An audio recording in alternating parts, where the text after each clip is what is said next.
بسم اللہ الرحمن الرحیم۔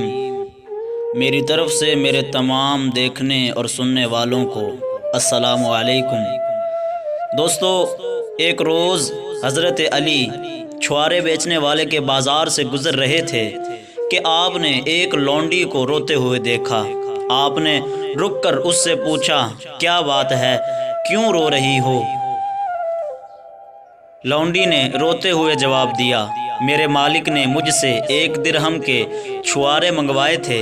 میں نے بازار کے ایک دکاندار سے چھوارے خریدے اور اپنے مالک کے پاس لے گئی، مگر مالک نے کہا یہ خراب ہیں، واپس کر کے آؤ۔ میں یہاں آئی ہوں لیکن یہ دکاندار واپس نہیں لیتا۔ حضرت علی نے دکاندار سے کہا، اے اللہ پاک کے بندے، یہ بیچاری تو ایک ملازمہ ہے، اس کا اس معاملے سے کوئی ذاتی تعلق نہیں، اس کا درہم واپس کر اور چھوارے واپس لے لے۔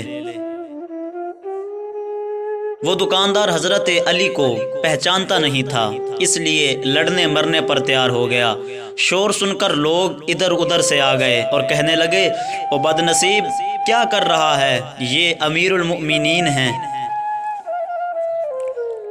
یہ سنتے ہی دکاندار خوف سے پیلا پڑ گیا اور تھر تھر کانپنے لگا۔ اس نے چھوارے واپس لے کر لونڈی کا درہم واپس کر دیا اور ہاتھ جوڑ کر حضرت علی سے بولا،